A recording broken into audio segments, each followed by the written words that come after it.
മഗല്ലൻ ഭൂമിക്ക് വലം വച്ചത് എന്തിനു വേണ്ടിയായിരുന്നു? ഏതായാലും ഭൂമി ഉരുണ്ടതാണെന്ന് തെളിയിക്കാൻ വേണ്ടി ഒന്നുമല്ല കേട്ടോ മഗല്ലൻ ഭൂമി ചുറ്റിയത്.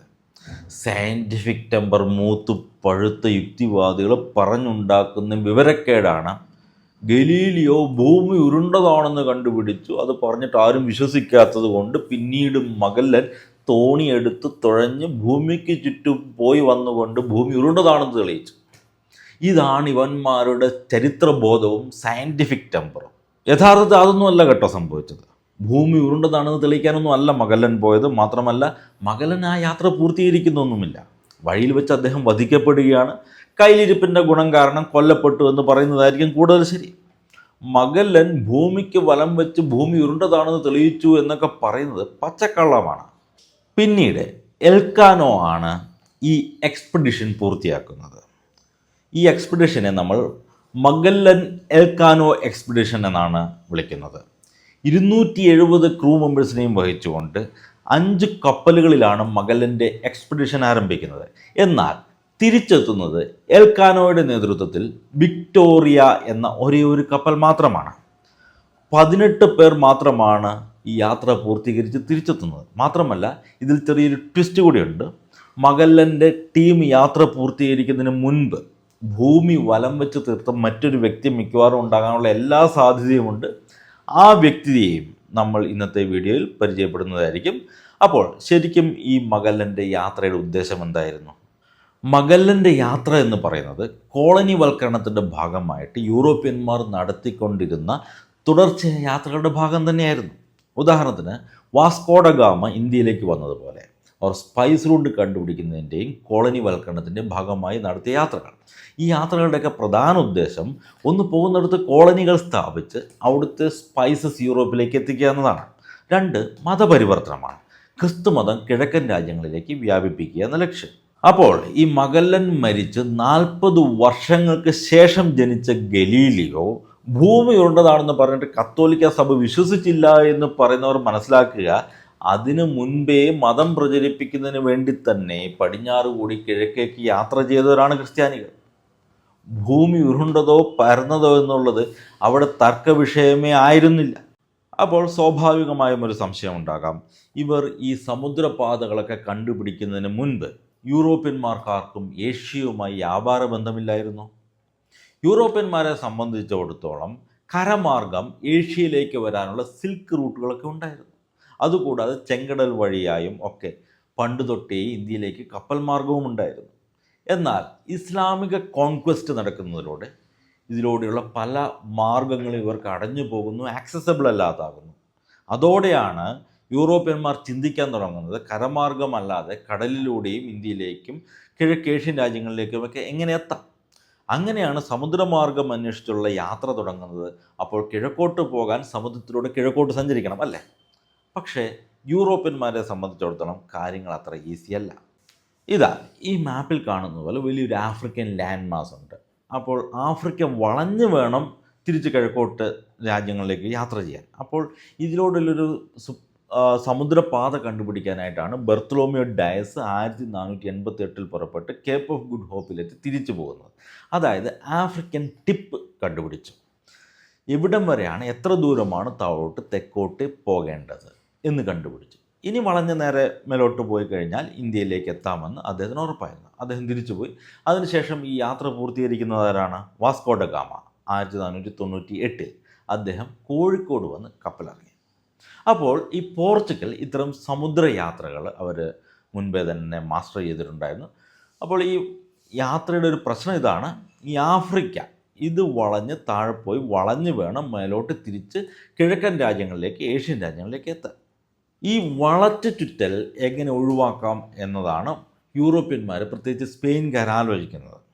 അങ്ങനെയാണ് കൊളംബസിനെയും മഗല്ലനെയും പോലെയുള്ള ചിലർ പടിഞ്ഞാറേക്ക് യാത്ര ചെയ്തും കിഴക്കെത്താമെന്ന ആശയവുമായി വരുന്നത്. എന്നാൽ പലരും അവരെ നിരുത്സാഹപ്പെടുത്താൻ കാരണം ഭൂമി ഉരുണ്ടതാണോ അല്ലയോ എന്നുള്ള കാര്യത്തിൽ അഭിപ്രായ വ്യത്യാസമുള്ളത് കൊണ്ടല്ല. പടിഞ്ഞാറേക്ക് യാത്ര ചെയ്താലും എങ്ങനെ കൂട്ടിക്കിഴിച്ചാലും വളരെയേറെ ദൂരം യാത്ര ചെയ്യേണ്ടതുണ്ട്. കൊളംബസും മഗല്ലനുമൊക്കെ വിചാരിച്ചത് ഭൂമി ഉരുണ്ടതാണെന്ന് മാത്രമല്ല, ഭൂമി ചെറുതാണെന്ന് കൂടിയാണ് അവർ വിചാരിച്ചത്. അത്ര എളുപ്പത്തിൽ അവിടെ എത്തിച്ചേരാൻ പറ്റില്ലെന്ന് അറിയാവുന്നത് കൊണ്ടാണ് മറ്റുള്ളവർ ഇവരെ പിന്തുണയ്ക്കാതിരുന്നത്. അപ്പോൾ ഈ പോയവന്മാർ ചെറിയ ഭൂമിയിൽ വിശ്വസിച്ചിരുന്ന മണ്ടന്മാരായതുകൊണ്ടാണ് അവർ പോയത്. പക്ഷേ അവരുടെ ഈ മണ്ടത്തരം കൊണ്ട് അമേരിക്ക പോലെയുള്ള വൻകര കണ്ടുപിടിക്കുന്നതും ഈ പടിഞ്ഞാറോടുകൂടിയുള്ള ഭൂമിയുടെ സർക്കിൾ നാവിഗേഷൻ നടക്കുന്നതൊക്കെ. അപ്പോൾ ഭൂമി ഉരുണ്ടതാണെന്ന് ഇവർക്ക് നേരത്തെ അറിയാവുന്ന കാര്യമാണ്, എല്ലാവർക്കും അറിയാവുന്ന കാര്യമായിരുന്നു. ഇവർക്ക് അറിയത്തില്ലാതിരുന്നത് ഇങ്ങനെ ഒരു വലിയ അമേരിക്കൻ ഭൂഖണ്ഡം അവിടെ ഉണ്ടെന്നുള്ള കാര്യമാണ് അവർക്കറിയത്തില്ലാതിരുന്നത്. അങ്ങനെ ആദ്യം ക്രിസ്റ്റഫർ കൊളംബസ് 1492 സ്പെയിനു വേണ്ടി പടിഞ്ഞാറേക്ക് യാത്ര ചെയ്ത് കിഴക്കെത്താനായിട്ട് യാത്ര പുറപ്പെട്ടു. അദ്ദേഹം പ്രതീക്ഷിച്ചതുപോലെ തന്നെ വളരെ പെട്ടെന്ന് എത്തിച്ചേർന്നു. പക്ഷെ അദ്ദേഹം എത്തിച്ചേർന്നത് ഇന്ത്യയിലായിരുന്നില്ല, ഏഷ്യയിലായിരുന്നില്ല, അമേരിക്കൻ മണ്ണിലായിരുന്നു. അദ്ദേഹം, ഞാൻ നേരത്തെ പറഞ്ഞതുപോലെ, മണ്ടനായതുകൊണ്ടാണ് ആ വഴിക്ക് പോയത്. തനിക്ക് പറ്റിയ മണ്ടത്തരം അംഗീകരിക്കാൻ തയ്യാറായില്ല എന്നതാണ് അദ്ദേഹത്തിന് പറ്റിയ അതിലും വലിയ വീഴ്ച. അതുകൊണ്ടാണല്ലോ പിന്നീട് അമേരിക്ക വെസ്പൂച്ചി അവിടെ വന്ന് അത് ഇന്ത്യയുമല്ല ഏഷ്യയുമല്ല മറിച്ച് മറ്റൊരു ഭൂഖണ്ഡമാണെന്ന് തിരിച്ചറിയുന്നതും അദ്ദേഹത്തിൻ്റെ പേരിൽ ആ വൻകര അറിയപ്പെടാൻ ഇടയാകുന്നതും. അതെ, കൊളംബസിനെ പറ്റിയ പ്രധാനമായിട്ടുള്ള 2 മിസ്റ്റേക്ക് ഉണ്ട്. ഒന്ന്, അദ്ദേഹം ഭൂമിയുടെ സൈസിനെ അണ്ടർ എസ്റ്റിമേറ്റ് ചെയ്തു. ഏഷ്യൻ വൻകരയുടെ സൈസിനെ ഓവർ എസ്റ്റിമേറ്റ് ചെയ്തു. 2, അമേരിക്കൻ ഭൂഖണ്ഡം എന്നുള്ളത് അവിടെ ഉള്ളതായിട്ട് അദ്ദേഹത്തിന് അറിയില്ല, അതാർക്കും അറിയില്ലായിരുന്നു. അതിനുശേഷമാണ് 1519 മഗല്ലൻ എന്ന പോർച്ചുഗീസ് നാവികൻ സ്പെയിനിന് വേണ്ടി പടിഞ്ഞാറേക്കുള്ള ഈ യാത്ര വീണ്ടും ആരംഭിക്കുന്നത്. മഗല്ലൻ ശരിക്കും ഒരു പോർച്ചുഗീസുകാരനാണ്. പിന്നെ എങ്ങനെയാണ് സ്പെയിനിന് വേണ്ടി അദ്ദേഹം ഈ യാത്ര നടത്തുന്നത് പറയാം. അതിനു മുൻപ് ഫെർഡിനാൻഡ് മഗല്ലനെ നമുക്ക് ചെറുതായിട്ടൊന്ന് പരിചയപ്പെടാം. ഇദ്ദേഹം ഒരു പോർച്ചുഗീസ് നാവികനാണ്. അദ്ദേഹം ഇതിനു മുൻപ് ഇന്ത്യയിൽ വന്നിട്ടുണ്ട് കേട്ടോ. കൊച്ചിയിലായിരിക്കണം മിക്കവാറും വന്നിട്ടുണ്ടാകും. പോർച്ചുഗീസ് നാവിഗേഷൻ്റെ ഭാഗമായിട്ടാണ് വന്നത്. നമ്മൾ നേരത്തെ കണ്ട ആഫ്രിക്കൻ മുനമ്പ് കേപ്പ് ഓഫ് ഗുഡ് ഹോപ്പ് വളഞ്ഞ് ആണ് വന്നത്. 1498 വാസ്കോഡ ഗാമ കൊച്ചിയിൽ വന്നതിന് ശേഷം പോർച്ചുഗീസുകാർ തുടർച്ചയായിട്ട് ഇന്ത്യയിലേക്ക് വന്നിട്ടുണ്ടായിരുന്നു. അതിൻ്റെ ഭാഗമായിട്ടാണ് മഗല്ലൻ ഇന്ത്യയിലേക്ക് വന്നിട്ടുണ്ടായിരുന്നത്. പിന്നീട് അദ്ദേഹം വീണ്ടും കിഴക്കുള്ള മലാക്ക പോലെയുള്ള സ്ഥലങ്ങളിലേക്കും പോയിട്ടുണ്ട്. അവിടെ നിന്ന് അദ്ദേഹം എൻറിക്കെ എന്ന പേരായിട്ടുള്ള ഒരു അടിമയെ വാങ്ങുന്നു. നമ്മുടെ വീഡിയോയിൽ ഒരു വളരെ പ്രധാനപ്പെട്ടൊരു കഥാപാത്രമാണ് കേട്ടോ ഈ എൻറിക്കെ. മലാക്കാക്കാരനായ എൻറിക്കെ എന്നാണ് അദ്ദേഹം അറിയപ്പെടുന്നതെങ്കിലും യഥാർത്ഥത്തിൽ മലാക്കാക്കാരനായുള്ള സാധ്യത വളരെ കുറവാണ്. മലാക്കയിൽ നിന്നാണ് മഗല്ലൻ ഇദ്ദേഹത്തെ അടിമയെ വാങ്ങുന്നത്. എന്നാൽ അദ്ദേഹം ഒറിജിനലി മലാക്കയിൽ നിന്നാണോ എന്ന കാര്യത്തിൽ നമുക്ക് സംശയമുണ്ട്. ഇദ്ദേഹത്തെ നമ്മൾ പിന്നീട് കാണുന്നതായിരിക്കും. അപ്പോൾ പറഞ്ഞു വരുന്നത്, വളരെ എക്സ്പീരിയൻസ്ഡ് ആയിട്ടുള്ളൊരു നാവികനായിരുന്നു നമ്മുടെ മഗല്ലൻ.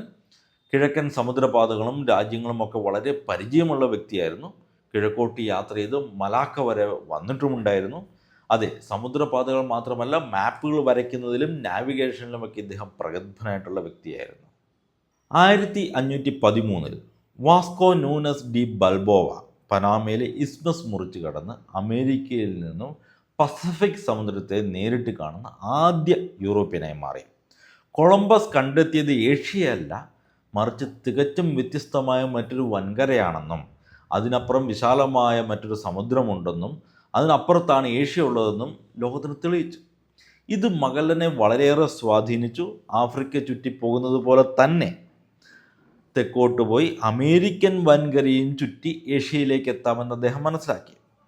അതിനുശേഷം പോർച്ചുഗീസ് രാജാവിനോട് തൻ്റെ ആശയം പങ്കുവെക്കുന്നു. പടിഞ്ഞാറേക്ക് യാത്ര ചെയ്ത് കിഴക്കെത്താം, കിഴക്കോട്ടുള്ള സമുദ്രമാർഗം കണ്ടെത്താം. എന്നാൽ പോർച്ചുഗീസ് രാജാവിന് ഈ ആശയത്തോട് വലിയ താല്പര്യം തോന്നിയില്ല. കാരണം പോർച്ചുഗീസുകാർ ആഫ്രിക്ക വളഞ്ഞുള്ള കിഴക്കൻ സമുദ്രപാത നിയന്ത്രിച്ചിരുന്നു. അതാണ് കൂടുതൽ സേഫ്, അതോടൊപ്പം തന്നെ ഇതാണ് റിയലിസ്റ്റിക് ആയിട്ടുള്ള സമുദ്രപാത എന്ന് പോർച്ചുഗീസുകാർ മനസ്സിലാക്കി. പിന്നെ ഞാൻ നേരത്തെ പറഞ്ഞതുപോലെ ഈ ഐഡിയ ഒക്കെ ശുദ്ധ മണ്ടത്തരമാണെന്ന് ഇവർക്കറിയാമായിരുന്നു. അതോടെ അദ്ദേഹം പോർച്ചുഗീസ് പൗരത്വം ഉപേക്ഷിച്ച് സ്പെയിനിൽ പോയി അവിടെ വെച്ച് തൻ്റെ പദ്ധതികൾ പ്രാവർത്തികമാക്കാനായിട്ട് ശ്രമിക്കുന്നു. സ്പാനിഷ് രാജാവ് അത് അംഗീകരിക്കുന്നു. നമ്മൾ നേരത്തെ കണ്ടതാണ്, കൊളംബസ് പോയതും സ്പെയിനിന് വേണ്ടിയിട്ടാണ്. ഇതിനോടകം മറ്റ് ചില ഡെവലപ്മെൻറ്റ്സ് നടക്കുന്നുണ്ട്. ഈ സ്പെയിനും പോർച്ചുഗലും തമ്മിൽ കുറച്ച് എഗ്രിമെൻറ്റിലെത്തുന്നുണ്ട്. ഏക്ക് മേര ഏക്ക് തേര, പടിഞ്ഞാറൻ പാത ഞങ്ങൾക്ക്, കിഴക്കൻ പാത നിങ്ങൾക്ക്, ഞങ്ങൾ അങ്ങ് വരമാട്ടെ, നിങ്ങൾ ഇങ്ങേയും വരകൂടാതെ എന്ന രീതിയിലൊക്കെ മാർപ്പാപ്പയെ സാക്ഷി നിർത്തി ഇവരൊരു സമാധാന ഉടമ്പടി ഉണ്ടാക്കുന്നു. അതുകൊണ്ടാണ് സ്പെയിൻ പടിഞ്ഞാറ് യാത്രയ്ക്ക് കൂടുതൽ താല്പര്യം കാണിക്കാൻ കാരണം. അങ്ങനെ 5 കപ്പലിൽ 270 പേരുമായിട്ട് ആ കിഴക്കൻ യാത്ര, പടിഞ്ഞാറ് വഴി കിഴക്കേക്കുള്ള യാത്ര അവർ ആരംഭിക്കുന്നു. കൂട്ടത്തിൽ നമ്മൾ നേരത്തെ പറഞ്ഞ എൻറിക്കയും, അതായത് മലാക്കാക്കാരൻ എൻറിക്കയും കൂടെ കൂട്ടുന്നു. കാരണം ഇദ്ദേഹം വളരെ മിടുക്കനായിട്ടുള്ള ഒരു പയ്യനായിരുന്നു. പല ഭാഷകളിൽ പ്രാവീണ്യമുള്ള ആളായിരുന്നു. പോകുന്ന വഴിയെ തദ്ദേശീയരായിട്ടുള്ള ആൾക്കാരുമായിട്ട് സംസാരിക്കാനും പറയുന്ന കാര്യങ്ങളെ ഇൻ്റർപ്രറ്റ് ചെയ്യാനും ട്രാൻസ്ലേറ്റ് ചെയ്യാനുമായിട്ടാണ് ഈ പയ്യനെ കൂടെ കൂട്ടുന്നത്. പോകുന്ന വഴിക്ക് തനിക്ക് എന്തെങ്കിലും സംഭവിച്ചാൽ ഇദ്ദേഹം സ്വതന്ത്രനായിരിക്കുമെന്നും മറ്റാരുമായിട്ട് കടപ്പാടില്ല എന്നും വാക്ക് കൊടുത്തിട്ടാണ് മഗല്ലൻ ഇദ്ദേഹത്തെ കൂടെ കൂട്ടുന്നത്. ഓർത്ത് വെച്ചേക്കണേ, ഇത് നമുക്ക് പിന്നീട് ആവശ്യം വരും.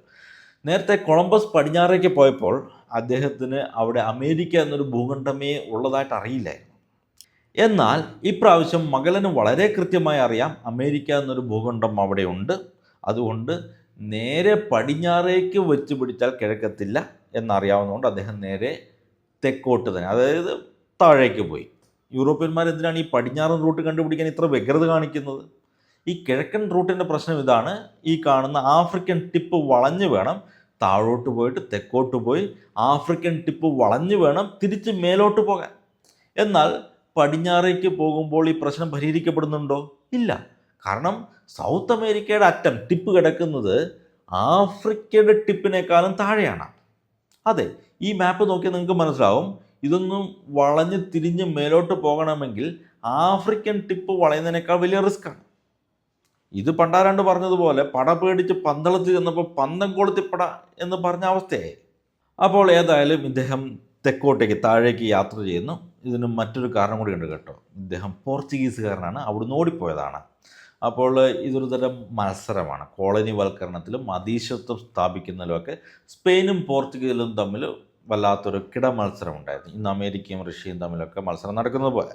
അതുകൊണ്ട് മഗല്ലൻ തങ്ങളുടെ ശത്രുക്കളായിട്ടുള്ള സ്പെയിനിന് വേണ്ടി സർക്കം നാവിഗേഷന് വേണ്ടി പോകുന്നു എന്നറിഞ്ഞ പോർച്ചുഗീസുകാർ മഗല്ലനെ എവിടെ കണ്ടാലും അറസ്റ്റ് ചെയ്യാനായിട്ടുള്ള ഉത്തരവുണ്ടായിരുന്നു.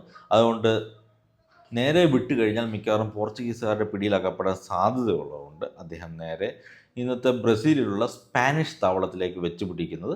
അതിനുശേഷം മെല്ലെ അമേരിക്കൻ വൻകരയോട് ചേർന്ന് ബ്രസീലിനോട് ചേർന്ന് താഴെ തെക്കോട്ടേക്ക് നീങ്ങിക്കൊണ്ടിരുന്നു. എവിടെയെങ്കിലും വെച്ച് പസഫിക് സമുദ്രത്തിലേക്ക് ഒരു സ്ട്രേറ്റ്, ഒരു ഓപ്പണിംഗ് തുറന്നു കിട്ടുമെന്നുള്ളൊരു പ്രതീക്ഷയിലാണ് അദ്ദേഹം പോകുന്നത്. എന്നാൽ ദിവസങ്ങളും മാസങ്ങളും കടന്നു പോകുന്നതല്ലാതെ പസഫിക് സമുദ്രത്തിലേക്ക് ഒരു വഴി ഇദ്ദേഹത്തിന് തുറന്ന് കിട്ടിയില്ല. മാത്രമല്ല പോളുകളുടെ അടുത്തേക്ക് എത്തുമ്പോഴേക്കും ടെമ്പറേച്ചർ വല്ലാതെ താഴുകയും ചെയ്തു, യാത്ര വല്ലാതെ ദുഷ്കരമാകുകയും ചെയ്തു. കൂടാതെ തണുപ്പ് കാലം ആരംഭിക്കുകയായിരുന്നു. ഇപ്പോൾ നമുക്കറിയാം ഇവിടെ നോർത്തേൺ ഹെമിസ്ഫിയറിൽ മാർച്ച് മാസമാകുമ്പോഴേക്കും ഇന്ത്യ, യൂറോപ്പ് പോലെയുള്ള പ്രദേശങ്ങളിൽ ചൂടുകാലമായിരിക്കും. ഏപ്രിൽ മാസത്തിലൊക്കെ നല്ല ചൂടായിരിക്കും. എന്നാൽ തെക്കൻ പ്രദേശത്ത്, അതായത് സദേൺ ഹെമിസ്ഫിയറിലുള്ള Australia, South Africa, South America പോലെയുള്ള പ്രദേശങ്ങളിൽ ആ കാലത്ത് നല്ല തണുപ്പ് കാലമായിരിക്കും.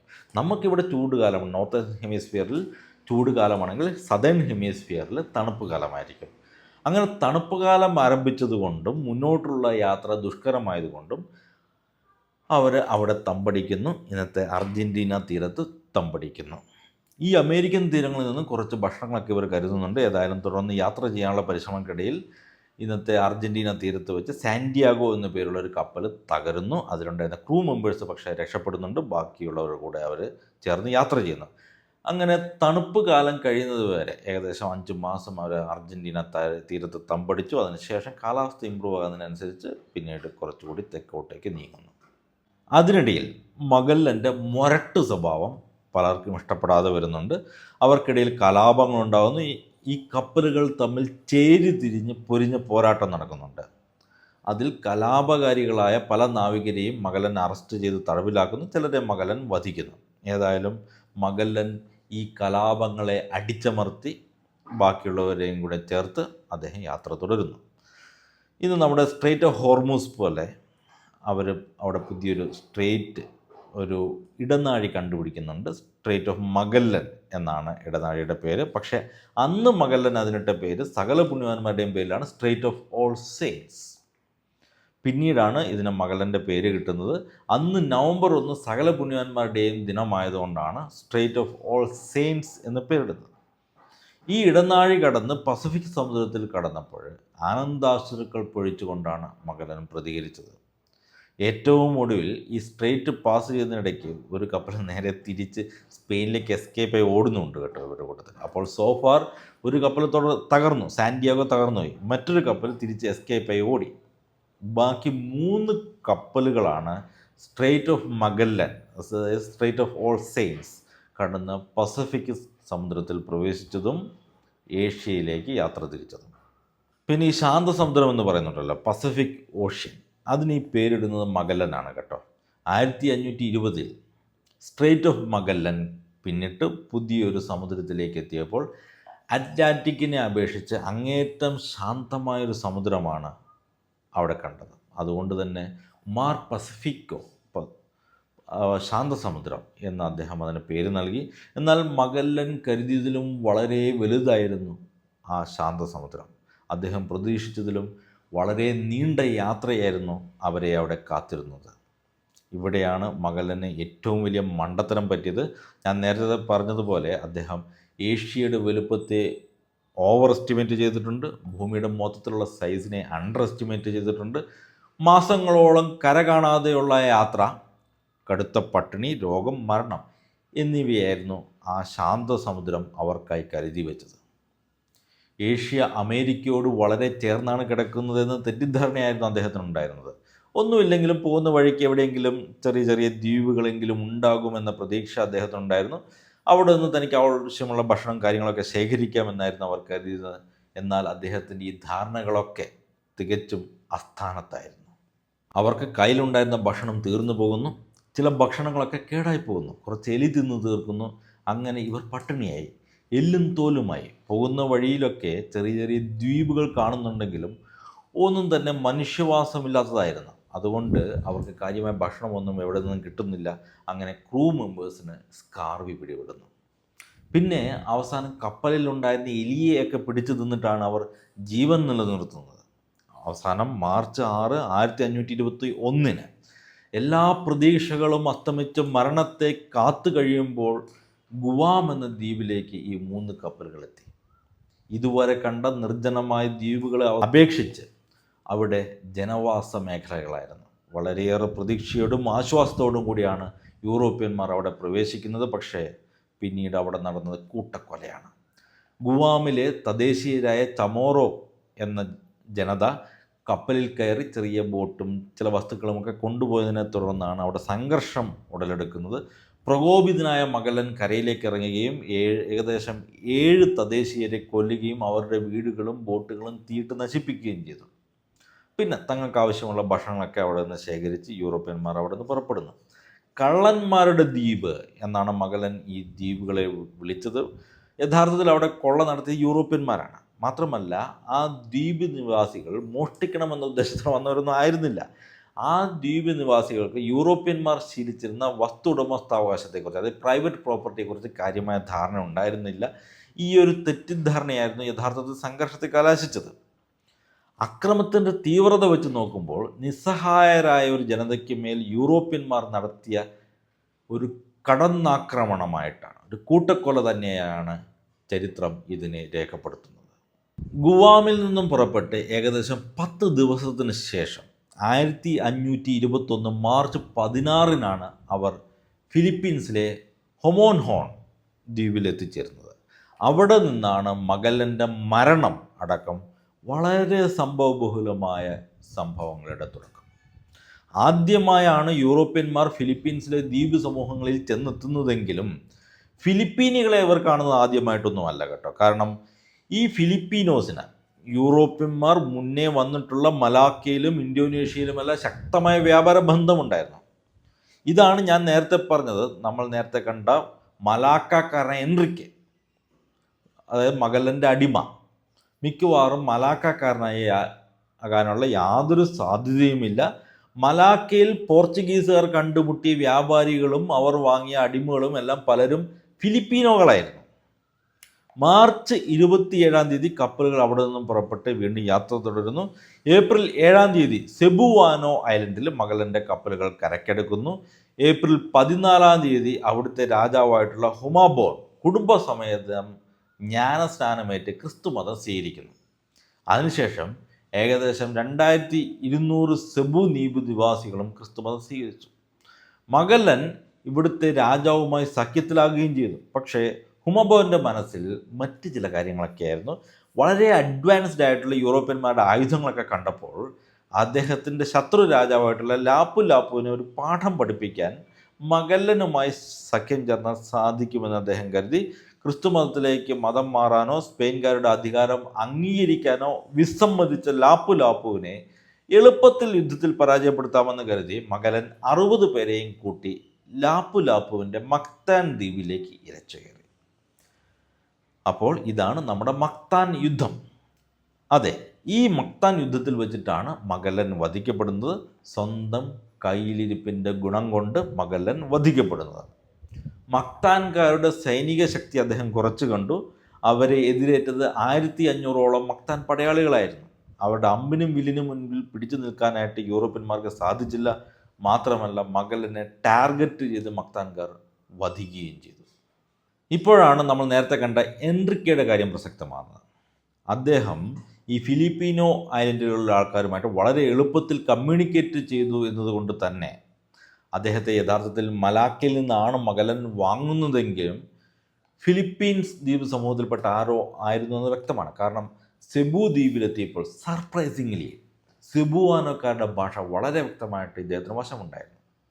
ഇത് തന്നെയാണ് ഫിലിപ്പീൻസ് ദ്വീപ് സമൂഹത്തിൽ നിന്നുള്ള ആൾ തന്നെയാണ് നമ്മുടെ എൻറിക്കെ എന്നതിന് തെളിവ്. ഇതാണ് നമ്മൾ തുടക്കത്തിൽ പറഞ്ഞത്. മഗല്ലനേക്കാളും മുൻപേ ഈ ലോകസഞ്ചാരം പൂർത്തിയാക്കിയ മറ്റൊരു വ്യക്തി ഉണ്ടാവാം.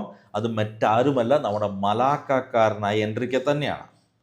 മഗല്ലൻ ഒരിക്കലും ലോകസഞ്ചാരം പൂർത്തിയാക്കാൻ കഴിഞ്ഞില്ല. കാരണം അദ്ദേഹം നേരത്തെ തന്നെ മലാക്കയിൽ വന്നിരുന്നു. പക്ഷേ അദ്ദേഹത്തിൻ്റെ മരണസമയത്ത് യാത്ര തിരിച്ച് മലാക്കയിൽ എത്തിയിരുന്നില്ല.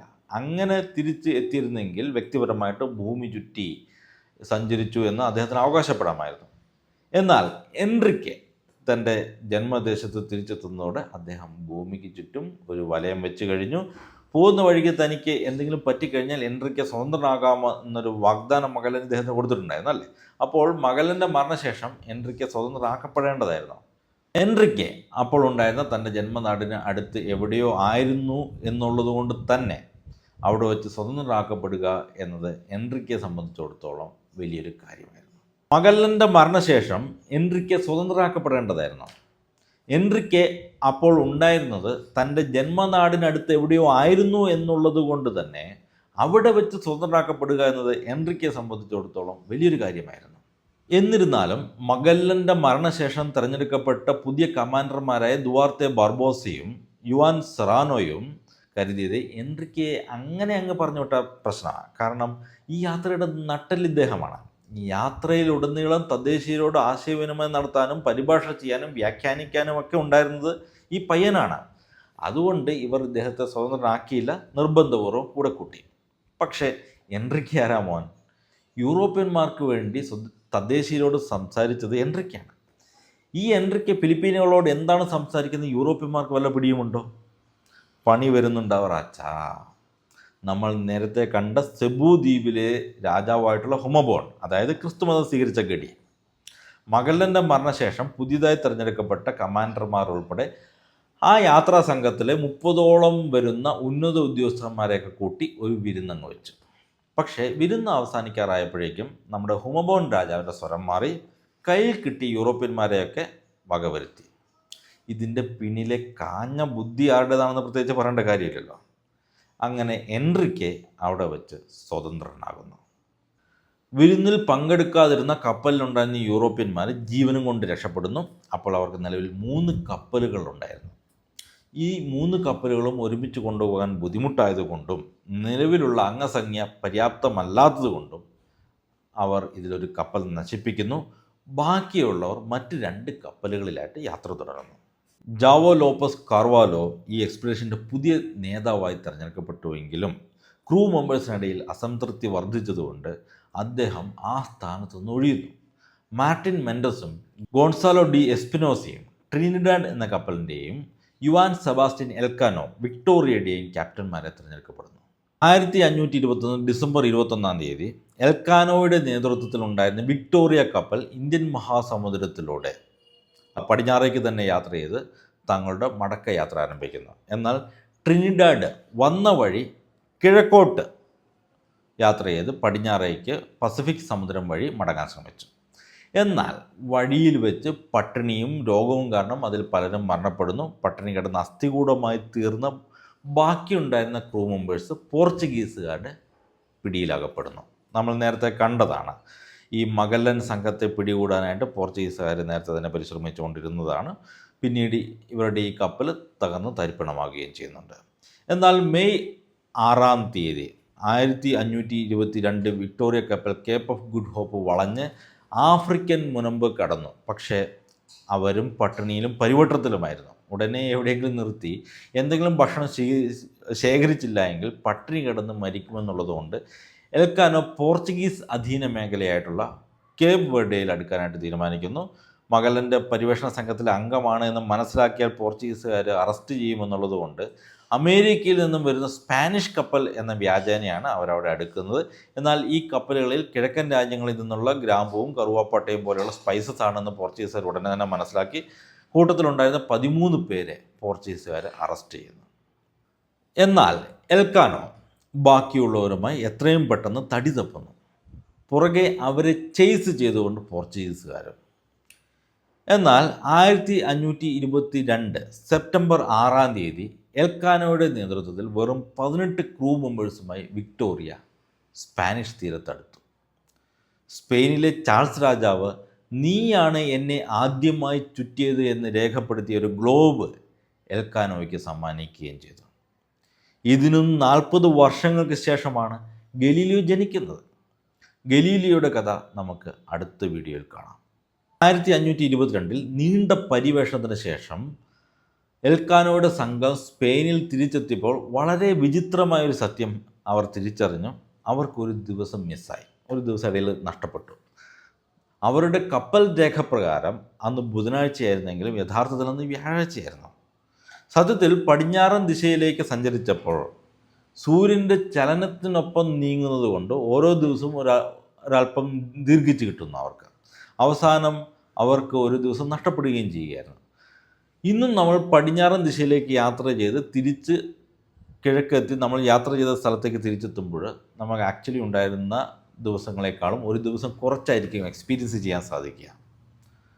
അതേസമയം നമ്മൾ കിഴക്ക് വശത്തേക്ക് യാത്ര ചെയ്ത് ഭൂമി ചുറ്റി നമ്മൾ പുറപ്പെട്ട സ്ഥലത്തേക്ക് തിരിച്ചെത്തുമ്പോൾ യഥാർത്ഥത്തിൽ വന്നു പോയതിനേക്കാൾ ഒരു ദിവസം കൂടുതൽ നമുക്ക് എക്സ്പീരിയൻസ് ചെയ്യാനായിട്ട് സാധിക്കും.